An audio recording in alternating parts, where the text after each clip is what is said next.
আমরা ওলামায়ে কেরাম বৈষম্যর শিকার, অথচ ওলামায়ে কেরামের হুঙ্কারেই 5 আগস্ট হয়েছে, ঠিক কিনা জোরে বলেন?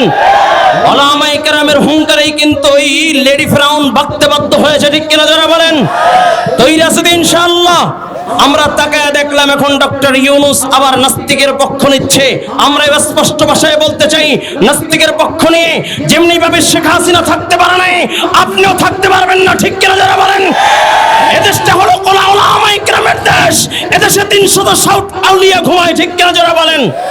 যদি ডাক এসে যায় আল্লাহর কোরআন দিয়ে রাষ্ট্র পরিচালনা হোক, আল্লাহর কোরআন দিয়ে সংবিধান হবে, আল্লাহর কোরআন দিয়ে বিচার ব্যবস্থা হবে, আল্লাহর কোরআন দিয়ে সমাজ ব্যবস্থা হবে, এজন্য যদি কাপড়ের কাপড় পরতে হয়, আল্লাহর কোরআনের জন্য জীবন দিতে হয়, কে কে তৈরি আছি? নারে তাকবীর! তৈরি আছি ইনশাআল্লাহ, তৈরি আছি ইনশাআল্লাহ, বুকের তাজা রক্ত দেওয়ার জন্য তৈরি আছি ইনশাআল্লাহ। লড়াইয়ের ওই ময়দানেতে যেতে তোমাকেই হবে, প্রয়োজনে সব রক্তটুকু জমিনে ঢেলে দিবে। লড়াইয়ের ওই ময়দানেতে যেতে তোমাকেই হবে, প্রয়োজনে সব রক্তটুকু জমিনে ঢেলে দিবে। তবু তোমায় লড়তেই হবে, মানিবে না পরাজয়।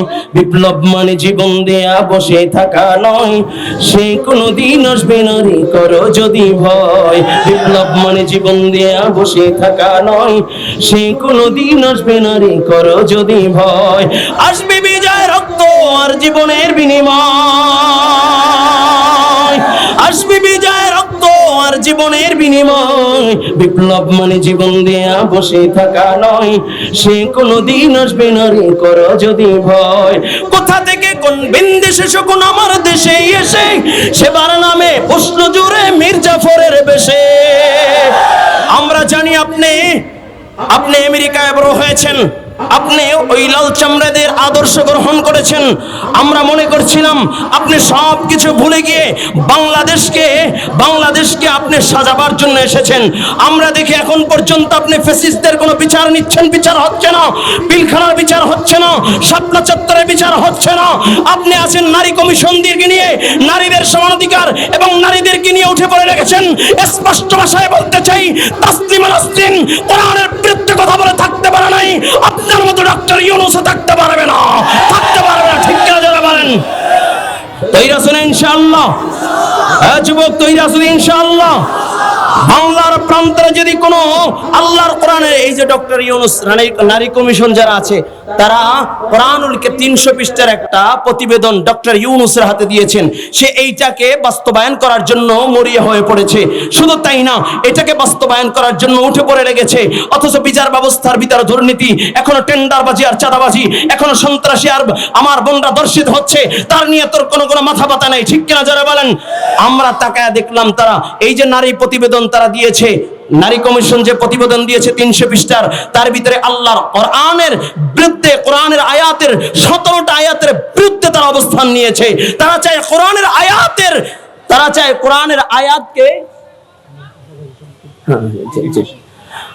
চায় কোরআনুল কারীমের যে আয়াত, এই আয়াতকে সংশোধন করতে। জোরে বলেন আউযুবিল্লাহ। আল্লাহর কোরআনের আয়াতকে যদি কেউ সংশোধন করতে চায়, শুধু আয়াত না, একটা অক্ষরকে যদি কেউ সংশোধন করতে চায়, আল্লাহর কসম একবার, আল্লাহর কসম 2 বার, আল্লাহর কসম 3 বার, বাংলার মানুষ করে বসে থাকবে না, ঠিক কিনা যারা বলেন? যারা বলেন ঠিক কিনা? তৈরি আছেন ইনশাআল্লাহ? কোরআনের জন্য জীবন দেওয়ার জন্য কে কে তৈরি আছেন? আল্লাহু আকবার। আর যারা বলেন তৈরি আছেন ইনশাআল্লাহ? বুকের কাপড় পরে রাজপথে নামার জন্য তৈরি আছেন ইনশাআল্লাহ? আল্লাহর কোরআনের জন্য জীবন দেওয়ার জন্য তৈরি আছেন ইনশাআল্লাহ? যুবক, আমরা তো বিজয় সেদিনকেই পেয়েছি যেদিন বরিশালে ওই জুন মাসের 12 তারিখ নায়েব আমিরুল মুজাহিদিন জিন্দা শাহজালাল আজকে যিনি আমাদের এখানে আগমন করবেন, আমাদের শ্রদ্ধাভাজন আমার আমির নায়েব আমিরুল মুজাহিদিন সৈয়দ ফয়জুল করিম দামাত বরকাতুল আলিয়া যখন সিটি নির্বাচনে তার উপর আঘাত করেছে, তখন অনেকেই বলেছে পতন অনিবার্য। শেখ বলেছে এই ফ্যাসিস্টদেরকে পতন না করে করে ফিরবো না। ঠিক যেদিনকে 5ই আগস্ট 18ই জুলাই যখন আন্দোলন হয়, ছাত্রদের উপরে যখন গুলিবর্ষণ হয়, আমার আমির বলেছিল এর নরপরশুর আর একটা সন্তানের গায়ে যদি গুলি করস তোদেরকে ছেড়ে দেওয়া হবে না। ওখান থেকে আন্দোলন শুরু, আর বিদায় করেই আলহামদুলিল্লাহ ঘরে ফিরেছে। ঠিক কিনা যারা বলেন? আর সেই দেশের ভিতরে আপনি নাস্তিক্যবাদী চালু করবেন, মুসলমান সহ্য করবে না। ঠিক কিনা যারা বলেন?